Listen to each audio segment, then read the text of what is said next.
Notre souffle aujourd'hui, la petite Claire Bell, 3 ans, qui manque toujours à l'appel. Les policiers là, qui multiplient les efforts sur le terrain, vraiment ne lésinent pas au niveau des ressources. Et il y a tout l'aspect judiciaire et l'aspect de l'enquête entourant cette disparition-là là, qui donne des frissons. Ouais, il y a des détails de plus en plus étranges là, qui sortent au fil des jours dans l'histoire de la disparition de la jeune Claire Bell. Je rappelle rapidement les faits. Dimanche en matinée, disparaît dans le coin de la salle alors que sa mère l'emporte avec elle, passe par une sortie de secours, n'emmène aucun appareil qui permette de les géolocaliser, s'en vont dans leur véhicule. Une Ford Escape grise, important pour le reste de la suite de l'histoire parce qu'on la cherche toujours là, sur les caméras de surveillance un peu partout, cette voiture-là. Pour retracer un petit peu le trajet, remonter le fil des événements, parce que dans la séquence que tu nous décris, il y a des zones d'ombre. À un moment donné, tu te dis, OK, du point A au point B, qu'est-ce qui s'est passé entre les deux? Oui, parce qu'elle se retrouve à plusieurs dizaines de kilomètres de là. On arrive à Coteau-du-Lac et là, entre dans un commerce vers 15 heures. La mère, nu-pied, confuse, pas d'enfant, pas de chien.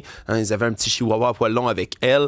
Et elle dit, j'ai perdu mon enfant. Et là, depuis, toutes sortes de détails s'ajoutent. Elle a finalement comparu, été accusée d'abandon d'enfant par les policiers au palais de justice, pas plus tard qu'hier. Et là, tout ça faisait suite à des vidéos inquiétantes qui ont été publiées par la mère dans lesquelles elle semble menacer une personne. C'est pas très clair de qui il s'agit. Dit que on n'a jamais vu ça, une mère fâchée, qu'elle va être capable là, de se venger presque. Là. C'est ce qu'elle semble dire dans ses propos. Mais moi, c'est son ton, son regard. Moi, quand j'ai vu le regard là, glacial qu'elle avait dans cette vidéo-là, là, tu comprends, ça va pas bien. Pas tout, ça fait peur. Oui, aussi, ça fait peur, ça t'as entièrement raison. Autant pour elle que pour l'enfant. Pour la petite. Oui, tout ça s'ajoute à des détails que notre collègue Maxime Delan là, a découvert, soit le fait qu'elle a fait des recherches dans son téléphone cellulaire la veille, le jour même de la disparition également, pour des arrangements funéraires et des urnes funéraires pour enfants.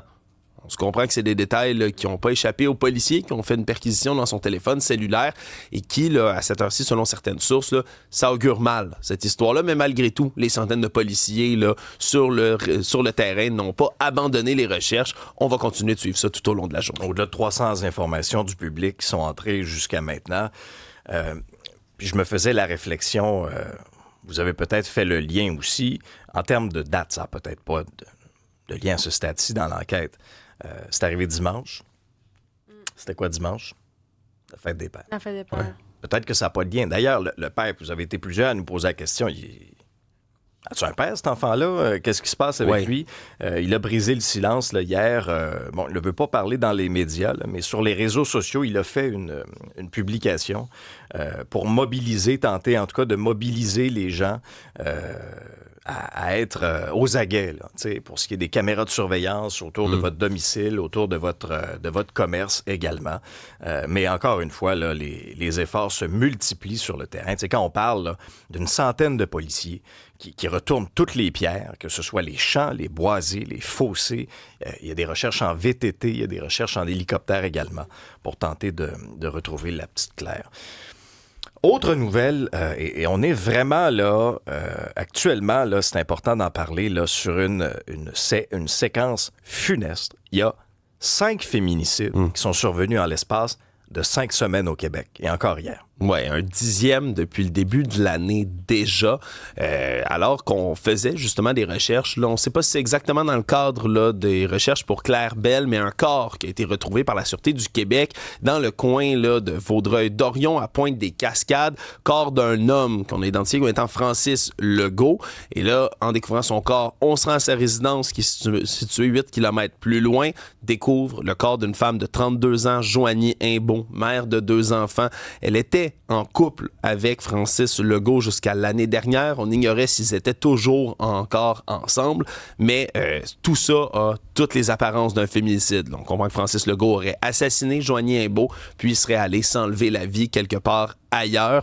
Et donc, tout ça pousse Manon Monastès, qui est la directrice de la Fédération des maisons d'hébergement pour femmes, à réclamer une cellule de crise pour essayer d'endiguer toute cette violence qui est faite aux femmes. Là, dans une entrevue qu'elle accorde à la presse, elle explique que là, le nombre de féminicides ne cesse de bondir. On en voit des exemples constants dans les médias. Il y a des dénonciations qui sont faites. Dans la plupart de ces cas-là, elle parle de 60% des cas dans les rapports du coroner. Il y a des drapeaux rouges qui sont levés. La police est impliquée, font des interventions, mais il n'y a pas de suivi. et dans plusieurs cas, les femmes finissent par se faire tuer. Elle rappelle que le taux d'occupation aussi dans les maisons d'hébergement pour femmes est à 106 % en ce moment. 12 000 appels juste dans les maisons d'urgence ont dû être refusés cette année uniquement. Quelques réflexions en lien avec ça. Les chiffres que tu viens de nous donner sont très révélateurs. Moi, je trouve ça, là, il est temps qu'on allume. Là. Ouais. C'est inacceptable, par exemple, qu'une femme qui désire avoir de l'aide, OK, doivent parfois, puis je comprends, on essaie d'aider tout le monde, là, mais il faut des ressources. Okay? Il faut des ressources, puis ça presse, là. Dans le sens que là, quand il y a une situation de crise comme ça, c'est là. OK? On reste à voir ce que l'enquête va déterminer dans ce cas-ci précisément, mais de manière globale, dans les délais d'intervention, il faut donner aux organismes davantage de moyens, parce que, visiblement, là, c'est une tendance qui est inquiétante. Pour les hommes, même chose. Ouais. Si un homme se tourne vers une ressource d'aide, mais il doit être aidé maintenant.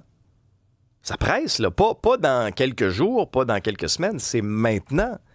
Puis troisièmement, les gars, il faut se parler, là. Sincèrement, ça n'a aucun Christi de sens, cette histoire-là. Ouais.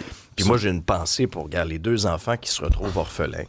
C'est terrible de faire ça à des enfants comme ça. Alors, il est temps qu'on allume. On a, à chaque fois, on est désolé. À chaque fois que j'annonce, que j'ai la lourde tâche d'annoncer un féminicide, on a tous la même réaction. On est bouleversé, on est désolé. Mais il faut aller au-delà de ça. Il faut des actions. Il faut donner aux organismes les moyens d'aider les gens qui demandent de l'aide. Ouais. À l'international, c'est une situation qui nous préoccupe aussi. Là. Résume-nous un peu ce qui se passe. 6e nuit de frappe, de bombardement entre Israël et l'Iran. Et là, il y a toute la question américaine aussi. Oui, c'est ça. C'est vraiment l'épée de Damoclès des États-Unis là, qui est au-dessus du Moyen-Orient en ce moment, plus particulièrement de l'Iran, parce que là, les frappes israéliennes continuent, les frappes iraniennes, même chose, en réplique, alors qu'Israël a affirmé avoir bombardé là, plusieurs installations de centrifugeuses là, en Iran. Les centrifugeuses, on se comprend, qui servent à enrichir la matière nucléaire pour éventuellement créer soit du matériel civil, mais dans le cas qui nous intéresse, du matériel militaire, parce que c'est le prétexte avancé par Israël, par les États-Unis également, pour faire une offensive comme ça en Iran. Et là, Donald Trump, fidèle à lui-même, a continué d'alimenter menace et après menace sur les réseaux sociaux en disant que les États-Unis avaient la capacité de tuer l'ayatollah Khamenei, qui est le leader suprême de l'Iran, en disant on sait où il est, on peut le tuer n'importe quand, mais on le fera pas maintenant. Nous demandons une capitulation sans condition de l'Iran. C'est à quoi le leader Khamenei a répondu sur les réseaux sociaux que ça n'arriverait pas et qu'il n'allait jamais baisser les bras face à l'État sioniste d'Israël.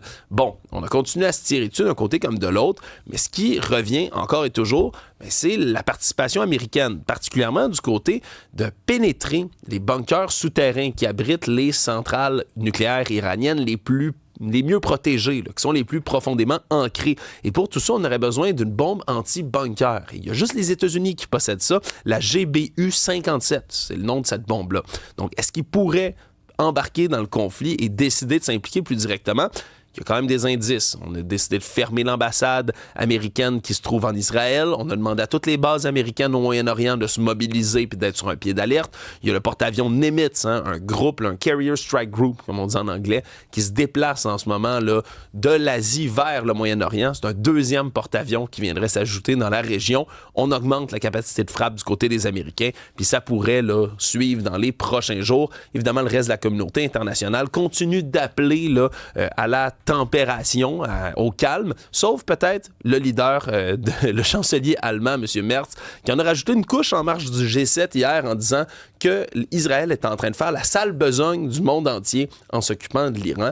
Bref, ça tire de tous les côtés. Bon, tu faisais référence au G7, c'est terminé maintenant à Kananaskis. Oui, ça s'est terminé officiellement. Fin de G7 peut-être une fois de plus un peu amer, alors qu'on fait des déclarations finales qui ne concernent malheureusement pas l'Ukraine, alors que Volodymyr Zelensky s'est lui-même déplacé au G7 dans l'espoir peut-être de parler à Donald Trump, qui l'a manqué de peu à M. Trump, exact, qui s'est dirigé vers Washington là, quelque temps avant l'arrivée de M. Zelensky. Et là, on s'est entendu dans une déclaration finale sur l'intelligence artificielle, les minéraux critiques, l'ingérence étrangère, mais rien sur l'Ukraine, rien sur Gaza, rien sur l'environnement, rien sur la pauvreté, rien sur les droits humains. Et Tout ça a été occulté et ça s'est terminé, on se comprend, sans M. Trump sur place, qui était peut-être le principal interlocuteur d'un peu tout le monde, qui voulait à la fois éviter les tarifs, tenter de modérer ce qui se passe au Moyen-Orient. Tout ça tombe un peu à l'eau, malheureusement, à cette conclusion de G7. Ouais. Dans le cas de Trump, si Mark Carney peut se réjouir d'une chose, c'est que Trump n'est pas parti frustré, là, comme ça avait été le cas la dernière fois dans Charlevoix, souvenez-vous, en insultant Justin Trudeau. Bon, il est parti pour aller gérer cette crise-là entre l'Iran et Israël. C'est sûr que le scénario rêvé aurait été, par exemple, là, tu fais référence à l'Ukraine, bien sûr, d'avoir un communiqué qui condamne, par exemple, cette guerre-là, qui blâme la Russie, mais c'est ce que les États-Unis n'ont pas voulu faire. Et pour ce qui est des tarifs, tout ce qui ressort de ce G7-là, ben, c'est un souhait, une intention d'en arriver à un accord d'ici les 30 prochains jours. Alors, on est très, très loin du scénario rêvé, le scénario conte de fées, si vous voulez, où Mark Carney serait sorti du G7 avec la fin de ces tarifs-là. Là. Et il y a eu une échéance aussi, souvenez-vous, même à l'international, là, l'espèce de pause de 90 jours que Donald Trump avait annoncé. Puis là, bang, les marchés boursiers étaient montés en flèche à ce moment-là. Ça s'en vient, cette échéance-là, début juillet, là, puis on est loin d'avoir conclu un deal, une entente, comme Trump aime si bien le dire. 90 ententes en 90 jours, c'était l'affirmation des républicains. Oui, mais tu sais, jusqu'à date, les affirmations, là, les promesses de règlement de la part de Trump, là, ça fait patate. Là. Que ce soit ça, que ce soit, moi, c'est pas compliqué, en 24-48 heures, on va régler ça, moi, la guerre en Ukraine. On a vu ce que ça a donné. On est bien loin aussi d'un règlement entre Israël et l'Iran, au contraire, ça s'embrase. C'est quand même assez préoccupant. Alexandre, le journal nous apprend ce matin, et ce sera confirmé aujourd'hui par le biais d'une annonce, là, mais c'est terminé l'auto-identification de genre des détenus au Québec, puis on pense là, à l'histoire Al-Balouz. Oui, Mohamed Al-Balouz, je rappelle, un homme qui a été trouvé coupable du meurtre de ses enfants, meurtre de sa conjointe en 2022 à Brossard, et qui, en plein milieu de son enquête préliminaire, soudainement, souhaitait à ce qu'on s'adresse à lui comme s'il était une femme. A pris le nom de Levana Balouz, et là, insistait, mettait une perruque pendant le procès, insistait pour se faire traiter comme s'il était une femme. Ce qu'on appelle, bien évidemment, de l'autodétermination de son genre, comme ça. Et c'est ce qui avait fait aussi qu'il était détenu dans une prison pour femmes à sa demande. Parce qu'on s'était bien rendu compte que jusqu'ici, dans une prison provinciale, vous n'aviez qu'à dire que vous souhaitiez changer de genre pour vous retrouver dans une prison du nouveau genre auquel vous vous identifiez. Là. Ce qui était complètement aberrant, là. Les largesses du système. Puis, tu sais, dans le cas d'Al-Balouz, puis on a entendu abondamment, je me souviens d'une entrevue, entre autres, avec Dutrisac, qui avait reçu la grand-mère là, des petits-enfants et la mère de la victime dans cette histoire-là. Écoutez, ce gars-là, Al-Balouz, lui en a fait baver, là, en salle de cours par des déclarations, par toutes sortes de choses. C'est un processus horrible pour cette dame-là qui assistait aux audiences. Et dans le cas d'Al-Balouz, c'est à se demander, puisque c'est ce que le ministre de la Sécurité, ministre de la Sécurité publique, François Bonnardel, dénonce un peu dans une déclaration, puis je vais vous la citer là, dans le journal. Il dit « C'est pas vrai que je vais permettre à un tueur qui a tué une femme et qui a tué des enfants d'aller dans une prison pour femmes avec ses attributs physiques d'homme. Je n'accepterai pas ça. Ce qu'on veut éviter, c'est ces fameuses transitions opportunistes. Oui, de la part de détenus, puis assurer aussi la sécurité des autres personnes qui sont incarcérées. Là. C'est ça l'objectif derrière ça. Là. Absolument, et des gens qui sont également dans la prison. Là. Ça évite, par exemple, là, qu'une employée d'une prison pour femmes se mette à fouiller un homme qui se dit femme avec ses attributs d'homme aussi. Puis c'est pas pour dire qu'on ne pourra pas avoir ce changement-là. Ce qu'on va demander, c'est la transition physique complète, là, l'opération de changement de genre, que tout soit effectué. À ce moment-là, ça pourrait être considéré là, par les prisons provinciales. Là. Il y a 6 personnes sur 5400 qui sont incarcérées là, dans les prisons provinciales, donc pour les peines de 2 ans moins 1 jour et en entendant leur procès, qui se définissent comme transgenres. On comprend que c'est pas un phénomène généralisé, mais ça va éviter justement des incidents comme l'histoire de Mohamed Al-Balouz, qui en plus, comme tu le disais, Alex, a étiré tous les processus judiciaires et les étire encore en tentant de faire appel en retard de sa cause. La régie du bâtiment est allée faire un petit tour à Maisonneuve-Rosemont. Ils ont-tu trouvé un écureuil? Ils ont-tu trouvé quelque chose d'intéressant? Des petites fourmis? Un dentier. C'est sûr que ça a des allures de camping, hein, se promener à Maisonneuve-Rosemont. Même en camping, je suis plus en haut. Oui, je pense que oui. Tu peux entendre le bruit des chutes qui tombent, l'eau qui coule du plafond. Et dans les ascenseurs, ça a de l'air. Parce que les inspecteurs se sont rendus à la fin du mois d'avril, début mai, 3 jours de temps. Et là, ils écorchent. On parle d'une 50aine de non-conformités et des corrections urgentes à apporter sur les ascenseurs, l'électricité, la plomberie, les conduites de gaz, le revêtement extérieur. À peu près tous les secteurs sont visés, là. Et particulièrement pour les ascenseurs. On savait qu'il y a eu des interventions des pompiers dans les derniers mois pour secourir des gens qui restaient coincés. Là, on se rend compte que les registres d'entretien des ascenseurs en question sont pas remplis, qu'on procédait pas au rappel de secours obligatoire, les tests qu'on est censé faire chaque mois. On faisait pas ça, donc les dispositifs étaient pas testés. Il y avait des accumulations d'eau sur les planchers des ascenseurs, qui causent évidemment des risques d'électrocution, des accumulations de poussière, accumulations de détritus qui peuvent provoquer des risques d'incendie, des obstructions également dans les conduites des ascenseurs, des conduites de gaz qui sont rouillées, 13 non-conformités de ce côté-là. Il n'y avait rien non plus qui vérifiait la température de l'eau des douches et des baignoires qu'on donne aux patients qui sont là-dedans. Donc, pas de vérification que ça puisse devenir trop chaud, par exemple, et bouillanter quelqu'un. Bref, c'est de tous les côtés, encore une fois, on se rend compte que ce bâtiment-là est plus que vétus. Ça fait au-dessus de 10 ans qu'on demande une réfection presque complète du bâtiment. Ça va commencer par le stationnement bientôt, dit-on. Mais là, les manques sont plus que criants. Je ne sais pas ce qu'on peut ajouter de plus dans ce dossier-là. Tu sais, quand on se parlait hier de ce sondage-là qui plaçait la CAQ maintenant à quoi? À peu près 15 % dans les intentions de vote. Là. Tu sais, quand je regarde là, le bilan de la dernière session parlementaire, Maisonneuve-Rosemont, c'est un dossier aussi qui a fait mal à la CAQ dans la dernière session. En plus de... Bon, ça clique, puis... Tout ce qu'on apprend à chaque jour, c'est un feuilleton, cette histoire-là, la commission Galland, mais Maisonneuve-Rosemont, ça aura vraiment fait mal. Et dans le cas de ce dossier-là, on l'a mal géré, on a tiré dans la chaloupe. Là, Marianne, il y a des Libanais qui continuent de faire la fête pendant que les missiles traversent le ciel malgré tout. Ben là, depuis les derniers jours, puis Alexandre, tu en parlais un petit peu plus tôt ce matin, on sait que les tensions entre Israël et l'Iran se sont intensifiées, notamment avec des frappes israéliennes qui ont ciblé des installations nucléaires iraniennes. Et là, il y a des vidéos qui sont devenues complètement virales sur les réseaux sociaux depuis dimanche, sur TikTok, sur Instagram. On montre notamment des images des jeunes qui fêtent sur une terrasse, qui dansent au son des chansons du groupe ABBA, en pointant les projectiles lumineux dans le ciel, ou encore, il y a un saxophoniste qui poursuivait, lui, son spectacle devant une foule sur une terrasse de toit de Beyrouth, comme s'il était...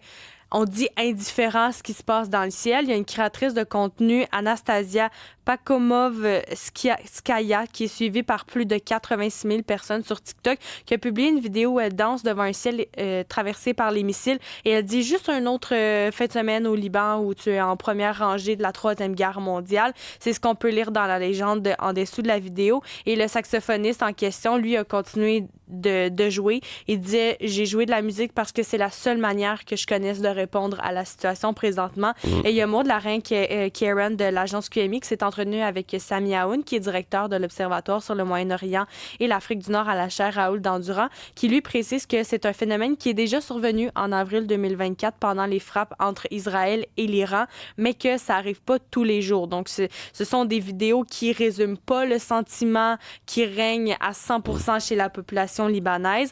Il dit que c'est une joie populaire, mais c'est pas partout au Liban. Et parfois, TikTok et ces trucs-là, ça donne un peu beaucoup d'ampleur là, à ce phénomène-là. Moi, c'est pas le réflexe que j'aurais, personnellement, si je m'en donné confronté à cette situation-là un jour. Là, il y a des bombes qui pleuvent du ciel. Ce serait pas mon réflexe de survie, mais écoute, on est peut-être... en même temps, du côté libanais, on a été bombardé dans la dernière année par les Israéliens. Alors, peut-être qu'ils ont une opinion plus forte sur la situation. Sport, Alexandre, c'est pas cette année que la Coupe Stanley va revenir au Canada. Les Panthers qui remportent le Saint Graal pour une deuxième année de suite. Oui, après 32 ans de 17 pour les équipes canadiennes. On peut peut-être se consoler en se disant que c'est le Canadien de Montréal, la dernière équipe canadienne à avoir remporté la Coupe Stanley. Mais oui, les Panthers de la Floride, beaucoup trop forts hier là, pour les Oilers d'Edmonton. J'ai écouté les 2 premières périodes avant d'aller me coucher hier, puis déjà, ça sentait la fin là, pour les Oilers. Après, encore une fois, une première période pas de but. Hein? À ce titre, là, dans les matchs depuis le début de cette série-là, c'est 13-4 au chapitre des buts en première période pour les Panthers de la Floride. Encore une fois, ils ont marqué le premier but pour une 5e fois en 6 matchs. Et à partir de là, ça a été le rouleau compresseur, le boa constrictor de la défense là, des Panthers de la Floride qui a complètement étouffé Connor McDavid, Leon Draisaitl, tous les joueurs de pointe des Oilers qui ont été incapables même de se rendre au but de Sergei Bobrovsky. Le seul but des Oilers est survenu alors qu'on avait enlevé le gardien. Il restait 7 minutes à faire. On s'est fait compter 2 buts dans un filet désert, 4 buts pour Sam Reinhart. Et une autre chose à souligner aussi, là, outre cette victoire sans équivoque là, des Panthers, moi j'ai un malaise avec l'absence complète de pénalité dans ce match-là. Ah ben là, en série, tu sais, hein, l'arbitrage... Oui, mais ils ont-tu un sifflet? Ils l'amènent-tu sur la glace, leur sifflet? Pour cette partie-là, sincèrement, je me le demandais. Je regardais ce qui se passait, puis aucune, tu sais, une, deux, tu sais, une de chaque bord juste pour dire que tu as été là. Non, absence complète de punition dans ce match-là. Il y en a eu une de donnée, en fait, de chaque bord pour un 4 contre 4, une seule fois. Sinon, ben, pas d'avantage numérique recensé. Victoire des Panthers, 2e de suite.